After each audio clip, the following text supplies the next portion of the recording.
നമസ്കാരം. എല്ലാ മാന്യ സുഹൃത്തുക്കൾക്കും സിനിമ എന്ന യൂട്യൂബ് ചാനലിന്റെ ഏറ്റവും പുതിയ വീഡിയോയിലേക്ക് സ്വാഗതം. ഞാനിന്ന് നിങ്ങൾക്ക് മുമ്പിൽ വന്നിരിക്കുന്നത് കഴിഞ്ഞ ദിവസം ഷൂട്ടിംഗ് ആരംഭിച്ച 19-ാം തീയതി ഷൂട്ടിംഗ് ആരംഭിച്ച മമ്മൂട്ടിയും മോഹൻലാലും അതുപോലെ തന്നെ നയൻതാരയും ഒന്നിക്കുന്ന മഹേഷ് നാരായണന്റെ ഏറ്റവും പുതിയ ചിത്രം താൽക്കാലികമായിട്ട് പേരിട്ടിരിക്കുന്നത് MMN എന്നാണ്. MMN എന്ന് താൽക്കാലികമായിട്ട് പേരിട്ടിരിക്കുന്ന ചിത്രത്തെക്കുറിച്ച് കുറച്ചു നേരം നിങ്ങളോട് സംസാരിക്കാമെന്ന് കരുതി ചെയ്യുന്ന ഒരു വീഡിയോയാണ് ഇത്. നമുക്ക് എല്ലാവർക്കും അറിയാവുന്ന പോലെ ഈ സിനിമയെക്കുറിച്ച് യാതൊരു അപ്ഡേറ്റും കാര്യങ്ങളും ഒന്നും തന്നെ പുറത്തു വന്നിട്ടില്ല. അതുകൊണ്ട് തന്നെ ഇപ്പോൾ ലഭ്യമായിട്ടുള്ള റിപ്പോർട്ടുകളുടെ പ്രകാരം നമ്മുടെ ഒരു കാഴ്ചപ്പാട് മാത്രമാണ് ഈ ഒരു വീഡിയോ എന്നുള്ളത് കണക്കുകൂട്ടുക. അതുകൊണ്ട് തന്നെ ഇതിനൊരു ആധികാരികമായിട്ടുള്ള ഉറപ്പൊന്നും നമുക്ക് പറയാൻ സാധിക്കത്തില്ല. മാത്രവുമല്ല, ഇപ്പോഴത്തെ അവസ്ഥയിൽ ഞാൻ ഈ പറയുന്ന കാര്യങ്ങൾക്ക് എന്തെങ്കിലും വാല്യൂ ഉണ്ടോ എന്നുള്ളത് നിങ്ങൾ കേട്ടതിന് ശേഷം നിങ്ങളുടെ കമന്റുകളായിട്ടും താഴെ രേഖപ്പെടുത്താൻ ശ്രമിക്കുക. എനിക്ക് തോന്നുന്നു ഞാൻ ഈ പറയുന്ന കാര്യത്തിൽ കുറച്ച് കാര്യമുണ്ടാകുമെന്ന്. എന്തിനാലും നമുക്ക് ഡയറക്റ്റ് വീഡിയോയിലേക്ക് കിടക്കാം. അതിനു മുമ്പ് ചെറിയ ഒരു റിക്വസ്റ്റ്, നിങ്ങൾ ആദ്യമായിട്ടാണ് ഈ ചാനൽ കാണുന്നത്, അതല്ല ഇനിയും നിങ്ങൾ ഈ ചാനൽ സബ്സ്ക്രൈബ് ചെയ്യാത്ത വ്യക്തിയാണ് എന്നുണ്ടെങ്കിൽ ദയവ് ചെയ്ത് ഈ ചാനൽ ഒന്ന് സബ്സ്ക്രൈബ് ചെയ്യണമെന്ന് ഞാൻ നിങ്ങളോട് വിനീതമായി അഭ്യർത്ഥിക്കുന്നു. ഓക്കെ, അപ്പോൾ സിനിമയുടെ ഷൂട്ടിംഗ് തുടങ്ങിയിട്ട് ഇപ്പോൾ 2 ദിവസമായിരിക്കുന്നു. നമ്മൾ ആദ്യമേ പറഞ്ഞ പോലെ തന്നെ മോഹൻലാലും മമ്മൂട്ടിയും അതുപോലെ തന്നെ കുഞ്ചാക്കോ ബോബനും പിന്നീട് ആസിഫ് അലിയുടെ പേര് കേട്ടിരുന്നു. ആസിഫ് അലിക്ക് പകരം ഫഹദ് ഫാസിൽ തന്നെയായിരിക്കും സിനിമയിൽ ഉണ്ടാവുക എന്നുള്ളൊരു പേര് ഇപ്പോൾ കേൾക്കുന്നുണ്ട്. അദ്ദേഹം ഷൂട്ടിംഗ് ലൊക്കേഷനിൽ എത്തിയതൊക്കെ നമ്മൾ ആ പൂജയുടെ വീഡിയോയിലും മറ്റുള്ള സ്റ്റിൽസിലൂടെ എല്ലാം തന്നെ നമ്മളെല്ലാം മനസ്സിലാക്കിയതാണ്. ഇവിടെ എന്റെ ഒരു ചോദ്യമുണ്ട്. ഇത്രയും നല്ല ഒരു സ്കോപ്പ്, അതായത് മലയാള സിനിമയിൽ ഇനി അടുത്ത കാലത്തൊന്നും ഇതുപോലെയുള്ള ഒരു സംഭവം ഉണ്ടാവത്തില്ല എന്നുള്ള കാര്യം നിങ്ങൾക്ക് എല്ലാവർക്കും ഊഹിക്കാവുന്നതേ ഉള്ളൂ.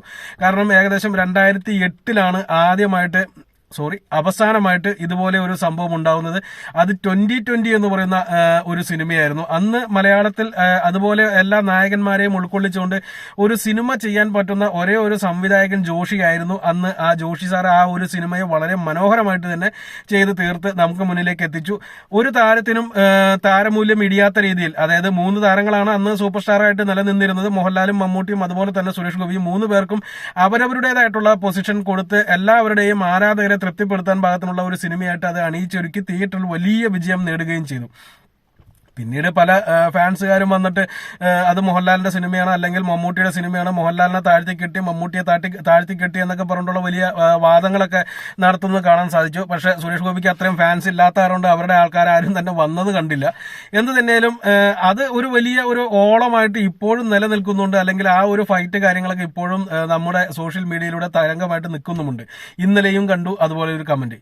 എന്ത് തന്നെയായാലും ഈ ഒരു സിനിമയെ കുറിച്ച് പറയുമ്പോൾ, ഇനി ഇതുപോലെയുള്ള ഒരു സിനിമ ഇതുപോലെ തന്നെ ഒരു 16 വർഷങ്ങൾക്ക് ശേഷം അന്നത്തെ സൂപ്പർ സ്റ്റാറുകൾ ഇവർ തന്നെയാണ് എന്നുണ്ടെങ്കിൽ ഇവർ തന്നെ വെച്ചിട്ട് ഒരു പടം നമുക്ക് പിന്നീട് ചിന്തിക്കാൻ പറ്റുമായിരിക്കും. പക്ഷെ അടുത്തെങ്ങും ഇതുപോലെയുള്ള ഒരു സിനിമ ഉണ്ടാവുമെന്ന് എനിക്ക് തോന്നുന്നില്ല. അപ്പോൾ അത്രയും നല്ലൊരു ഓപ്പർച്യൂണിറ്റി കിട്ടിയിട്ട് അത് ഇങ്ങനെയാണോ അതിന്റെ പ്രൊമോഷൻസ് കൊടുക്കേണ്ടത് എന്നുള്ളൊരു ചോദ്യം അവിടെ നിലനിൽക്കുന്നുണ്ട്. കാരണം ഈ സിനിമയുടെ ഔദ്യോഗികമായിട്ടുള്ള ഒരു പ്രഖ്യാപനം പോലും വന്നിട്ടില്ല. എല്ലാം സോഷ്യൽ മീഡിയയിലൂടെ ആരെങ്കിലൊക്കെ പടച്ചുവിടുന്ന വാർത്തകൾ വലിയ കാര്യമായിട്ട് കൊട്ടിഘോഷിക്കുന്നു, അല്ലെങ്കിൽ വെറുതെ ആരെങ്കിലൊക്കെ എന്തെങ്കിലുമൊക്കെ പോണ വഴിക്ക് എന്തെങ്കിലും മോഹൻലാലിന്റെയോ മമ്മൂട്ടിയുടെയോ ഒരു പോസ്റ്റർ കണ്ടു കഴിഞ്ഞാൽ അത് വച്ചിട്ട് കാച്ചി വിടുന്ന വാർത്തകളാണ് ഇപ്പോൾ സോഷ്യൽ മീഡിയയിലൂടെ പ്രചരിച്ചുകൊണ്ടിരിക്കുന്നത്. ആകെ ഔദ്യോഗികമായിട്ട് പുറത്തു വന്നെന്ന് പറഞ്ഞാൽ പൂജയുടെ ആ ഒരു വീഡിയോ മാത്രമാണ്, അല്ലാതെ വേറെ ഒന്നും വന്നിട്ടില്ല. ഈ ഒരു സിനിമയ്ക്ക് ഇങ്ങനെ ഒരു ഗതി വരാനുള്ള ഒരു പ്രധാനപ്പെട്ട കാരണം എന്താണെന്ന് ആദ്യമേ പറയാം. അതിന്റെ പ്രൊഡ്യൂസർ സൈഡ് നിങ്ങൾ നോക്കിയിട്ടുണ്ടെങ്കിൽ നിങ്ങൾക്ക് അവിടെ ആൻഡോ ജോസഫ് എന്നുള്ളൊരു പേര് കാണാൻ സാധിക്കും. ആൻഡോ ജോസഫ് ഇത്രയും വലിയൊരു പടം പ്രൊഡ്യൂസ് ചെയ്യാനുള്ള സാമ്പത്തിക ശേഷി അദ്ദേഹത്തിനില്ല. തീർച്ചയായിട്ടും അദ്ദേഹം പല ഫണ്ടർമാരെയും കണ്ടെത്തിയിട്ടായിരിക്കും ആ ഒരു സിനിമയിൽ പ്രൊഡ്യൂസറായിട്ട് നിൽക്കുന്നത്. അതോടൊപ്പം തന്നെ ആശീർവാദ് എന്നുള്ളൊരു പേര് നിങ്ങൾ കണ്ടിട്ടുണ്ടാവും. പക്ഷെ അവിടെ മനസ്സിലാക്കേണ്ട ഒരു കാര്യമുണ്ട്. ആന്റണി പെരുമ്പാവൂർ അല്ലെങ്കിൽ ആശീർവാദ് സിനിമാസ് ഈ സിനിമയ്ക്ക് വേണ്ടി 5 പൈസ പോലും മുടക്കിയിട്ടുണ്ടാകുമെന്ന് ഞാൻ വിശ്വസിക്കുന്നില്ല. മോഹൻലാൽ എന്ന് പറയുന്ന താരം ഇതിനകത്ത് അഭിനയിക്കുന്നുണ്ട്. അദ്ദേഹത്തിന്റെ റെമ്യൂണറേഷന് പകരമായിട്ട് അതിനകത്ത് നിന്നുള്ള ഒരു ഷെയർ ആയിരിക്കും അവർ ആവശ്യപ്പെട്ടിട്ടുണ്ടാവുക, അല്ലാതെ പൈസ ഈ സിനിമയിൽ ഇറക്കിയിട്ടുണ്ടാകുമെന്ന് എനിക്ക് തോന്നുന്നില്ല.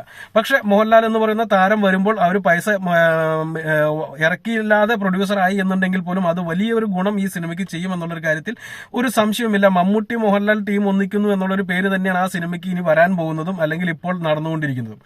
ഇത്രയൊക്കെ ഉണ്ടായത് ഈ ഒരു രീതിയിലായതുകൊണ്ട് തന്നെ ഇതിന്റെ പ്രൊമോഷൻ സൈഡിലേക്ക് ആന്റണി പെരുമ്പാവൂരോ ആശീർവാദ് സിനിമാസോ ഇറങ്ങും ചെയ്യുമെന്ന് നിങ്ങൾ പ്രതീക്ഷിക്കുന്നതിലും മണ്ടത്തരമാണെന്നേ പറയത്തുള്ളൂ. കാരണം അവർ ഇറങ്ങേണ്ട കാര്യമില്ല. മോഹൻലാൽ അഭിനയിക്കുന്നതിന് പകരമായിട്ടുള്ള ഷെയർ ആയിരിക്കും ഈ സിനിമയിലേക്ക് കിട്ടിയിട്ടുണ്ടാവുക. അപ്പോൾ പിന്നീട് അതിന്റെ പ്രൊമോഷന്റെ കാര്യങ്ങൾക്കൊന്നും നിൽക്കേണ്ട കാര്യം ഉണ്ടാവത്തില്ല.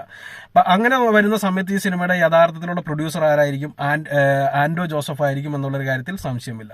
ഈ ആൻഡോ ജോസഫ് എന്ന് പറയുന്ന താരം ഏറ്റവും കൂടുതൽ സിനിമകൾ പ്രൊഡ്യൂസ് ചെയ്തിരിക്കുന്നത് മമ്മൂട്ടിയെ വെച്ചിട്ടാണ്. ഞാൻ ബെറ്റ് വയ്ക്കുന്നു, മമ്മൂട്ടി ആരാധകർക്ക് പോലും ഒട്ടും താല്പര്യമില്ലാത്ത പ്രൊഡ്യൂസർ ആയിരിക്കും ആൻഡോ ജോസഫ് എന്നുള്ളൊരു കാര്യത്തിൽ. കാരണം അദ്ദേഹത്തിന്റെ സിനിമകൾ മമ്മൂട്ടിയെ വെച്ചിട്ട് അദ്ദേഹം ചെയ്ത സിനിമകളോ അല്ലെങ്കിൽ മറ്റുള്ളവരെ വെച്ചിട്ട് അദ്ദേഹം ചെയ്ത സിനിമകളോ, സിനിമ ചെയ്യുന്നു, സിനിമ റിലീസ് ചെയ്യിപ്പിക്കുന്നു, ഇത് ആളുകൾ അറിഞ്ഞു വേണമെങ്കിൽ വന്ന് കണ്ടോട്ടെ എന്നുള്ളൊരു മാനസികാവസ്ഥയാണ് ആൻഡോ ജോസഫിന്റെ സിനിമകൾക്കെല്ലാം തന്നെ ഇതുവരെയുള്ള സമയങ്ങളിൽ സംഭവിച്ചിട്ടുള്ളത്. ഈ സിനിമയുടെ ഇപ്പോഴത്തെ പോക്കും തുടക്കം മുതലുള്ള പോക്കും അതേ രീതിയിൽ തന്നെയാണ് പോകുന്നത്. പിന്നെ ഇത്രയും വലിയൊരു കാസ്റ്റും കാര്യങ്ങളൊക്കെ ആയതുകൊണ്ട്, ഇത്രയും വലിയൊരു ടീം ആയതുകൊണ്ട് തന്നെ ആ സിനിമ നോർമലി ജനങ്ങൾ പിക്ക് ചെയ്തെടുത്തിരിക്കുന്നതാണ് ഈ ഒരു ഹൈപ്പിലേക്ക്. അല്ലാതെ സിനിമയുടെ അണിയറ ഭാഗത്തു നിന്നോ അല്ലെങ്കിൽ പ്രൊഡക്ഷൻ സൈഡിന്റെ ഭാഗത്തു നിന്നോ യാതൊരുവിധ പ്രൊമോഷനും ഈ സിനിമയ്ക്ക് കിട്ടുന്നില്ല എന്നുള്ളത് കാര്യം ഓർക്കുക. ഇനി വരും ദിവസങ്ങളിലും ഇത് ഇങ്ങനെ തന്നെ ആയിരിക്കും എന്നുള്ളൊരു കാര്യം ഓർക്കേണ്ടതുണ്ട്. മാത്രവുമല്ല, ഈ ഒരു സിനിമ 150 ദിവസത്തോളം ഷൂട്ടിംഗ് ഉണ്ട് എന്നാണ് പറയപ്പെടുന്നത്. അതായത് 6 മാസത്തോളത്തെ ഷൂട്ടിംഗ് ഈ സിനിമയ്ക്ക് ഉണ്ട് എന്ന് പറയുന്നു. ഈ 6 മാസത്തെ ഷൂട്ടിങ്ങിനിടയിൽ തന്നെ പല പല കാര്യങ്ങളും സംഭവിക്കാം. ഇതൊന്നും നമ്മളിലേക്ക് എത്താൻ പോകുന്നില്ല. ഈ പടം റിലീസ് ചെയ്യുന്നതിന് മുമ്പ് എന്തെങ്കിലും 2 പോസ്റ്റർ എവിടെയെങ്കിലൊക്കെ റോട്ടിൽ കാണുമ്പോൾ ജനങ്ങൾ മനസ്സിലാക്കും ഈ സിനിമ ഇന്ന ദിവസം റിലീസ് ചെയ്യാൻ പോവുകയാണെന്നുള്ളത്. ആരും അറിയാതെ ഏതെങ്കിലും ഒരു ചെറിയ യൂട്യൂബ് ചാനലിലൂടെ അതിന്റെ ട്രെയിലറും റിലീസ് ചെയ്യിപ്പിക്കാനുള്ള സാധ്യത കാണുന്നുണ്ട്.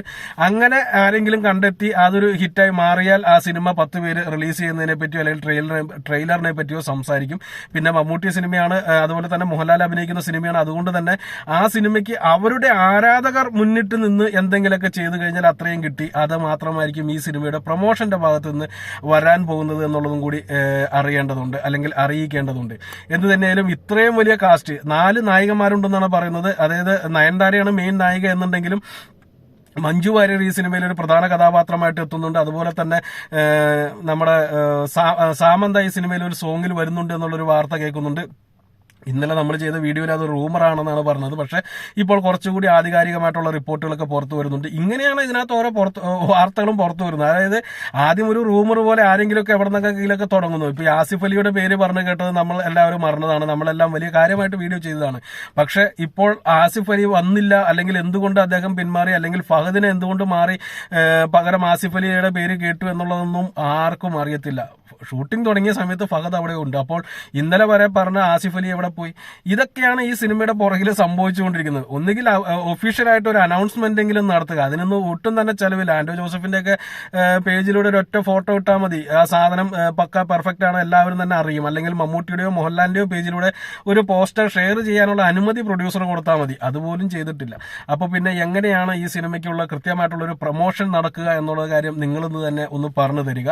ഞാൻ ഈ പറഞ്ഞതിൽ എന്തെങ്കിലും മിസ്റ്റേക്ക് ഉണ്ട് എന്ന് നിങ്ങൾക്ക് തോന്നുകയാണെങ്കിൽ ധൈര്യമായിട്ട് താഴെ കമന്റ് ചെയ്യാം. ഞാൻ പൂർണ്ണമായിട്ടും വിശ്വസിക്കുന്നു ഈ ഒരു പ്രൊഡക്ഷൻ കമ്പനിയുടെ ഭാഗത്തു നിന്ന് യാതൊരുവിധ സപ്പോർട്ടും ഈ സിനിമയുടെ പ്രൊമോഷനുമായിട്ട് ഉണ്ടാവത്തില്ല. ഇനി ആന്റണി പെരുമ്പാവൂരിന്റെ പേര്, ആശീർവാദിന്റെ പേര് അതിന്റെ സൈഡിൽ കിടക്കുന്നത് കൊണ്ട് തന്നെ ഒരു പക്ഷെ അവരായിട്ട് എന്തെങ്കിലും, മോഹൻലാൽ അഭിനയിക്കുന്നതുകൊണ്ട് അവരായിട്ട് എന്തെങ്കിലും ചെയ്തു കഴിഞ്ഞാൽ കുറച്ച് ഹൈപ്പിലേക്ക് പടം എത്തിയേക്കാം. അത്രയും മാത്രമേ പറയാനുള്ളൂ. എന്ത് തന്നെയാലും നിങ്ങളുടെ കമന്റുകൾ താഴെ പ്രതീക്ഷിച്ചുകൊണ്ട് നിർത്തുന്നു. നന്ദി, നമസ്കാരം.